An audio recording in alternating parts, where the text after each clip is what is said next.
Here's a number that should terrify you. The average person keeps 70% of their money sitting in cash or a checking account. The average billionaire? Less than 5%. Same species, same access to banks, completely different behavior.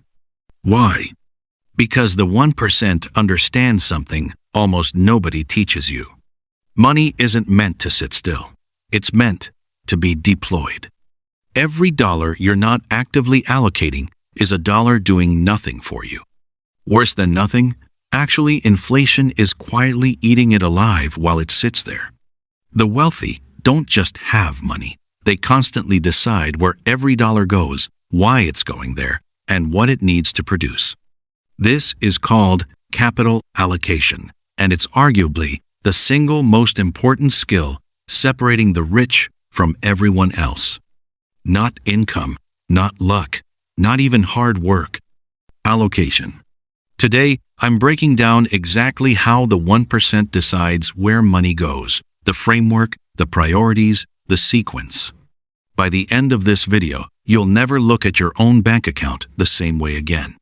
Before we get into it, if you're serious about understanding how wealth actually gets built, not just talked about, subscribe right now. This channel breaks down the real psychology and mechanics of wealth every single week. No fluff, no hype. All right, let's deploy some capital. Let's start with the math nobody shows you. If you have $50,000 sitting in a checking account, earning basically 0% interest, and inflation runs at 3% a year, you're not safe. You're losing $1,500 in real value every single year, silently. Over 10 years, that's not just $15,000 lost. Because of compounding inflation, it's actually closer to $17,000, $20,000 in real purchasing power gone. And here's what makes this worse. Most people don't even notice because the number in their account stays the same or grows slightly. They feel safe.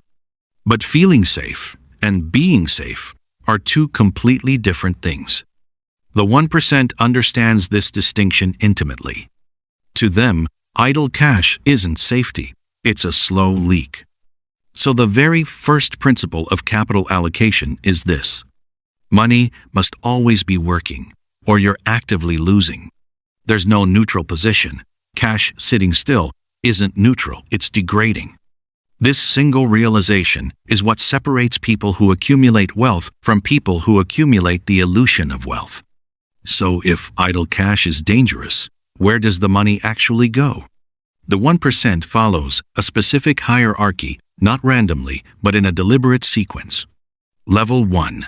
Liquidity buffer. Yes, they do keep some cash, but it's a calculated buffer, not idle hoarding. Typically, 3 to 6 months of expenses, positioned for emergencies and opportunities, not sitting there by default. Level 2. Tax-advantaged growth. Before anything fancy, capital flows into accounts and structures that shield growth from taxation. This isn't glamorous, but it compounds massively over decades, specifically because it avoids the drag of taxation eating returns every year. Level 3. Productive assets. This is where real wealth building happens. Businesses, real estate, equity positions, ownership stakes, assets that produce income or appreciate meaningfully over time. Level 4. Speculative capital. Only after the above levels are handled does capital move into higher risk, higher reward speculation, and even then, it's a small percentage, treated as controlled risk, not the main strategy. Here's the mistake average people make. They often go straight to level 4 speculation, hot stocks, trends, while skipping levels 1 through 3 entirely. The 1% builds the foundation first. Speculation is the top of the pyramid, never the base. Let's go deeper into level 3, because this is where most of the real wealth actually gets built. The 1% doesn't just buy assets. They run every potential asset through a specific filter before deploying capital. Filter question 1. Does this produce cash flow or just hope for appreciation? Productive assets: rental real estate, dividend-paying equity, business ownership generate income while you hold them. Speculative assets bet purely on someone else paying more later. The 1% massively favors the first category. Filter question 2. Can I understand this well enough to predict its behavior?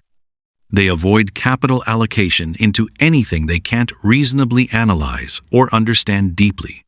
This is why billionaire investors often stick to specific sectors they know intimately, rather than chasing every trending opportunity. Filter question 3. What happens to this asset in a downturn? Before deploying capital, they stress test the decision against bad scenarios, not just good ones. Average investors only imagine the upside. The 1% obsessively imagines the downside first. This filter alone eliminates probably 90% of opportunities the average person jumps into. Here's a habit that separates deliberate capital allocation from accidental capital drift. The 1% regularly rebalances. Here's what this means practically. Say they decide 60% of capital should be in productive assets, 30% in tax-advantaged growth, 10% in liquidity buffer. Over time, markets move. One category grows faster than another. Suddenly, the allocation is 75%, 20%, 5% instead of the original target. Most people never adjust. They just let it drift wherever the market pushes it. The 1% deliberately rebalances back to their target allocation on a set schedule, often quarterly or annually. This forces a specific behavior that feels counterintuitive. It means selling some of what's been performing well and buying more of what's underperformed. Emotionally, this feels wrong. Everything in you wants to keep riding the winner and avoid the loser. But mathematically, this discipline is what prevents massive overexposure to any single category right before a downturn. Rebalancing isn't exciting. It doesn't make headlines, but it's one of the quiet disciplines that protects long-term capital allocation from emotional decision-making. Here's a concept most people have never even heard of: the opportunity reserve. The 1% intentionally keeps a portion of capital specifically positioned to move fast when a rare opportunity appears. This is different from the liquidity buffer we mentioned earlier. That's for emergencies. The opportunity reserve is for offense, not defense. Here's why this matters. The best deals, the best asset prices, the best opportunities often appear suddenly during chaos and don't wait for you to gather capital. If your money is 100% deployed and illiquid, you literally cannot act, even if the opportunity of a lifetime appears. The 1% specifically avoids this trap. They keep dry powder-ready capital sitting slightly idle, intentionally, solely so they can move decisively when conditions are right. This might seem to contradict what I said earlier about idle cash being dangerous. But there's a difference between accidental idle cash sitting by default and strategic idle cash positioned deliberately for offense. One is passive neglect. The other is active preparation. The 1% always has ammunition ready. Most people don't even know they need a gun. Here's the final piece of capital allocation that ties everything together. Time horizon determines everything about how capital should be allocated. Average people allocate capital as if they need the money next year even when they don't. The 1% allocates capital based on when they actually need it, which is often decades away. This single shift changes everything about acceptable risk, asset selection, and volatility tolerance. If you genuinely won't need capital for 20 years, short-term volatility becomes almost irrelevant. You can allocate toward growth assets that fluctuate wildly short-term but compound massively long-term. If you might need capital next year, that same volatility becomes dangerous.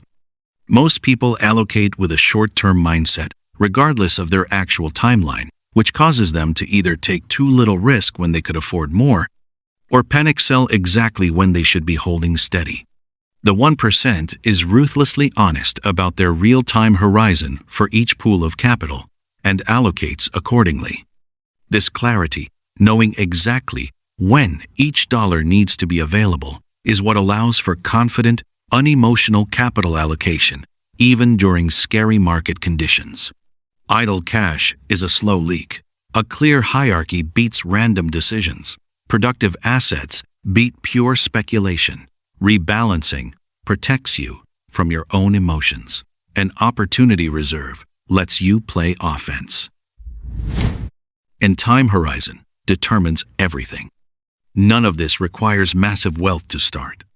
It requires a decision today to stop letting your money sit by default and start deploying it by design. The 1% doesn't have a secret formula you can't access. They have a framework. And now, so do you. See you in the next video.